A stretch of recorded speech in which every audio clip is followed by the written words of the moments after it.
जेथे जातो तेथे. गेल्या शतकात न्यायमूर्ती महादेव गोविंद रानडे हे एक थोर पुरुष होऊन गेले. त्यांच्या पत्नीचे नाव होते रमाबाई. रमाबाईंनी न्यायमूर्ती रानडे यांच्या जीवनातील महत्त्वाचे प्रसंग एका पुस्तकात लिहून ठेवले आहेत. या पुस्तकाचे नाव आहे आमच्या आयुष्यातील काही आठवणी. एकदा न्यायमूर्ती रानडे रमाबाईंसह महाबळेश्वरला गेले होते. तेथून परतताना एक घाट लागतो. घाट चढताना घोड्यांना फार श्रम होऊ लागले, म्हणून न्यायमूर्ती रानडे गाडीतून खाली उतरले व पायी चालू लागले. रमाबाईही गाडीतून उतरून पायी चालू लागल्या. तेव्हा सखू आणि नानू ही त्यांची दोन्ही लहान मुलेही त्यांच्याबरोबर पायी चालण्याचा हट्ट करू लागली. त्यांची कशीबशी समजूत घालून त्यांच्याबरोबर गड्याला बसवून रमाबाई चालू लागल्या. पण तोपर्यंत न्यायमूर्ती रानडे चालत चालत दूरवर निघून गेले होते. संध्याकाळची वेळ होती. प्रकाश मंद मंद होत होता. सोबतीला कोणीही नव्हते. सूर्य मावळू लागला होता. रमाबाई झपझप चालू लागल्या. त्यांच्यामध्ये आणि न्यायमूर्ती रानडे यांच्यामध्ये काही पावलांचे अंतर होते.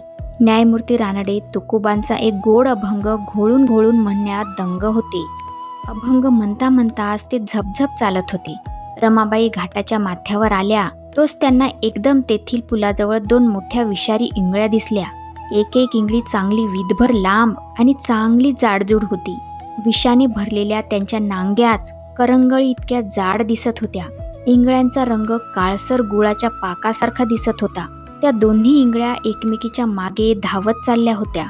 न्यायमूर्ती रानड्यांचे त्या इंगळ्यांकडे मुळीच लक्ष नव्हते. ते आपले तुकोबांचा एक अभंग आळवीत निघाले होते. इंगळ्यांवर त्यांचा पाय पडला तर काय होईल या विचाराने रमाबाईंचा थरकाप झाला.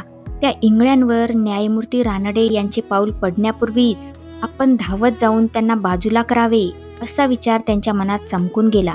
त्या वेगाने धावत सुटल्या. वाटेत इंगळ्या आहेत, त्यांच्यावर पाय पडेल असे मोठ्याने ओरडून सांगावे असे त्यांना वाटले, पण भीतीने त्यांच्या तोंडून शब्द फुटेना.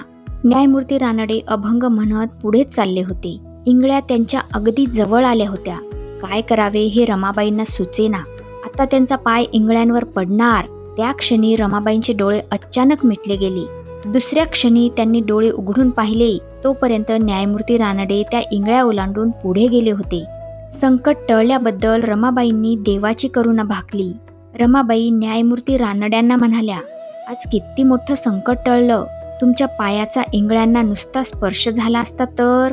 अशा तिन्ही सांजेच्या वेळी या आडरानात औषध मिळालं नसतं, कुणाची मदत सुद्धा मिळाली नसती असे म्हणून त्या गहिवरल्या. त्यांना एकदम रडे कोसळले. त्यावर न्यायमूर्ती रानडे म्हणाले, परमेश्वर सतत आपल्याजवळ असतो.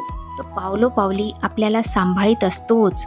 तुकोबांनीच म्हटले आहे ना, जेथे जातो तेथे तू माझा सांगाती, चालविषयी हाती धरून या.